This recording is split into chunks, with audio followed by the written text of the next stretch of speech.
Ameaças e o ataque a uma escola particular de Manaus no dia 10 de abril deixou as autoridades locais em alerta. Diante desse cenário, pais e professores também estão preocupados com a violência dentro de sala de aula. É sobre esse assunto que converso agora com a especialista em comportamento e educação, Suimara Braga. Seja muito bem-vinda. Obrigada, Naine.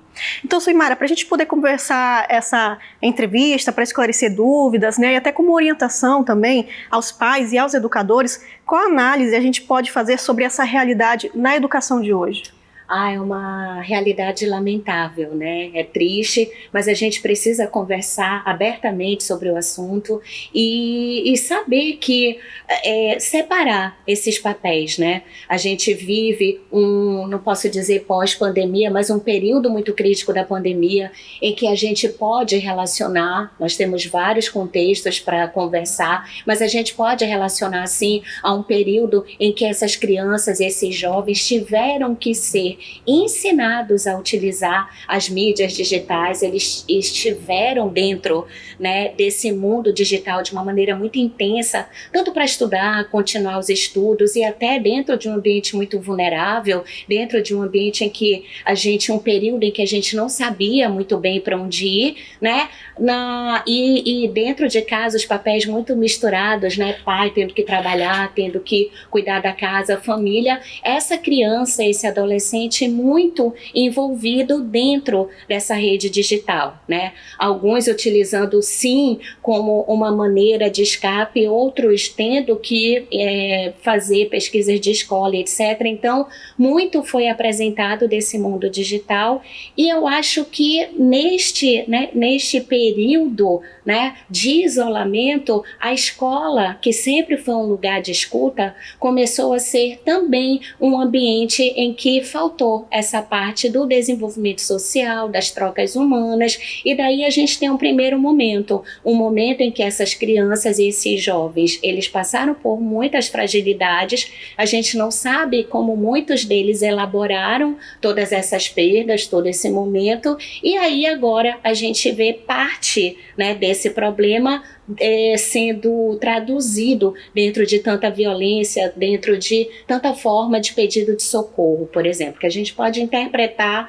esses ataques, essas violências das mais diversas formas, né? É justamente o que eu ia comentar, né? A gente pode perceber aí que exige um entendimento muito amplo, né? Muito mais, o problema é muito maior do que a gente pensa. E diante desse cenário, entendendo esse comportamento, como abordar o tema violência dentro das escolas? Então, a escola hoje em dia, ela sempre foi, como eu falei para você, esse lugar de escuta. Mas agora ela pode ser um ambiente extremamente hostil, né, e cruel para a criança, com o bullying, com as desigualdades sociais, com o desrespeito, com essa falta de lugar de apoio, de escuta, de acolhimento. Então, essa escola que sempre foi esse lugar de acolhimento, que sempre foi uma troca, né, ela passa a ser um ambiente meio hostil, em que você leva as suas preocupações, de outro lado a gente vê um corpo docente, os professores também muito preocupados, muito fragilizados diante dessa situação, ansiosos, preocupados e também impacientes. Então, dentro desse contexto, a família, né, não tendo esse tempo de qualidade, não tendo como acompanhar esses jovens, essas crianças, um dos motivos é que eles ficaram um pouco mais livres e expostos, né? Tanto à violência quanto à polarização, o discurso de ódio, e nesse prisma a escola tem um papel essencial, que era de ouvir, de entender, de acompanhar, de ser sim essa parte, né, esse combo integral de ajuda à família, à sociedade e escola, e acaba se confundindo também pelas próprias relações humanas dentro da escola. Então essa é uma temática que deve ser abordada desde os anos iniciais, não apenas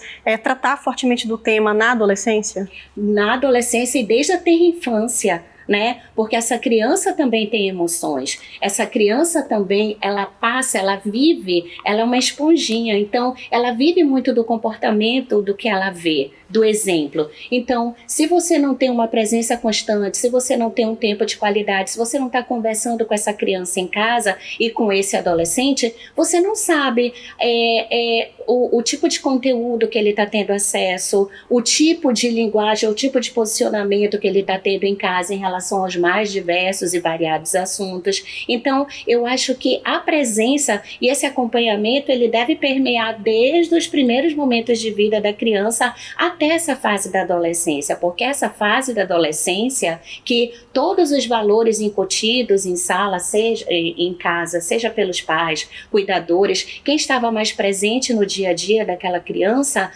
é na fase da adolescência que esses valores vão vir à tona. E é da natureza humana descartar alguns valores, não é que você vai esquecer, mas algumas coisas, né, alguns valores transmitidos vão fazer muito sentido, outros vão ser descartados pela própria natureza, perfil de cada um. Então, quanto mais valor, quanto mais você falar de respeito, de paz, de solidariedade, de compaixão, melhores cidadãos a gente pode entregar para o mundo. Então, fica aqui a pergunta: como é que nós estamos dialogando com essas crianças, com esses jovens?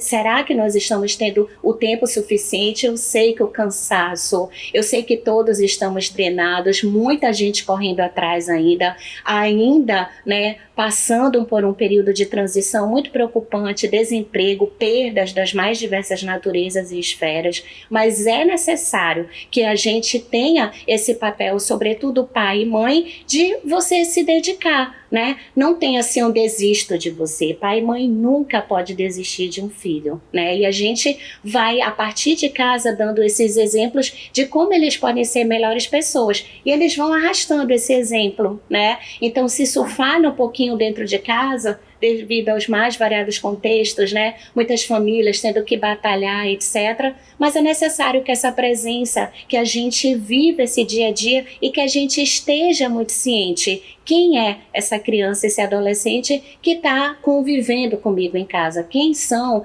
as pessoas, os amigos, onde que eles estão, o conteúdo que eles estão consumindo, quais são as suas respostas, os estímulos em relação a determinados assuntos e como eles se comportam, né? A linguagem utilizada, tudo isso dão sinais para a gente, né, de alerta, de também, acender uma luzinha, como é que a gente pode se portar. Percebeu que tem algo errado ali, né? Como é que a gente pode conversar, dialogar, como que a gente pode agir, né? Eu acho que pela própria dinâmica do dia a dia a gente está meio intolerante e um pouco mais permissivo também, né? Deixando muitos sims acontecerem e não tendo aquela parte de dizer o não, que também é extremamente importante. E nesse sentido, a gente pode dizer, adotar medidas de vigilância e mais criteriosas.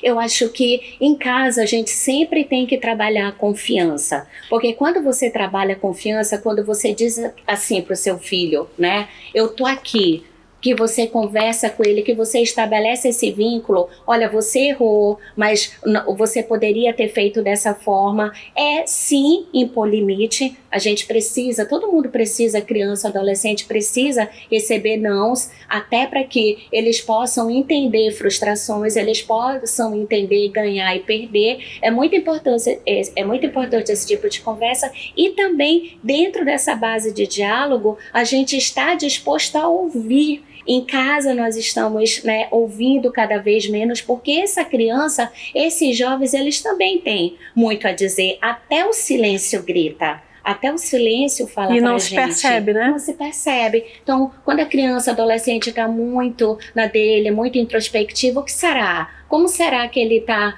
dialogando com essa escola também, com os colegas, com o entorno, com a sociedade? Então, a gente precisa realmente dessa conversa. Por mais cansados e drenados que estejamos, a gente precisa estabelecer e também, apesar, né, seria ideal que todo mundo tivesse esse vínculo de confiança muito bem estabelecido, mas é importante a gente saber, né, o que esse adolescente está levando dentro da bolsa, o que esse adolescente está lendo. Os pais podem fazer isso.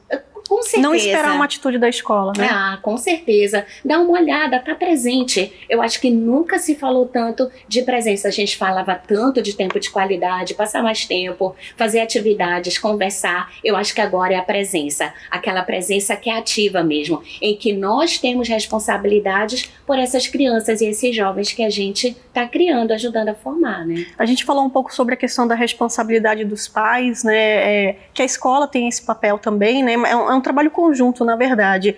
E nesse sentido, formações, em termos mais concretos, formações, palestras, são medidas que podem ser adotadas, primeiramente em relação aos educadores, aos profissionais, né, que atuam ali na área, e posteriormente, né, estender isso dentro de sala de aula. Ah, com certeza. Hoje em dia a gente vive um ambiente de muita desigualdade. A gente tem a desigualdade cultural, a gente tem a desigualdade racial, a gente tem a desigualdade social. Então é importante conversar isso dentro da escola. É importante que aquele aluno, que aquele jovem entenda diferenças, entenda a diversidade, entenda respeito, né? Respeite. E dentro desse cenário é importante que os professores, os instrutores, toda uma parte, né, acadêmica também seja preparada, treinada. Eles também precisam dessa base, eles também clamam por socorro, porque como nós vimos, né, naquele ataque em São Paulo, a professora estava ali fazendo a parte, ou tentando fazer a parte dela social, a parte dela enquanto cidadã e enquanto educadora também, né, convidando a conversa. E aí não se tem mais o diálogo, se tem essa intolerância ao diálogo, e eles também estão fragilizados. Então, levar rodas de conversa, falar de causas, falar de consequências, levar, eu acho, né, delegados, levar o outro lado. E quando se comete a infração, e quando se comete um crime, o que vai acontecer? E o pós-crime? O que vai acontecer com esses infratores? Eu acho que essas rodas de conversa, elas são importantes. Treinamentos, sem conhecimento nunca é demais, né? Então, eu acho que toda uma sociedade poderia se reunir para conversar ativamente. Não é algo da modinha.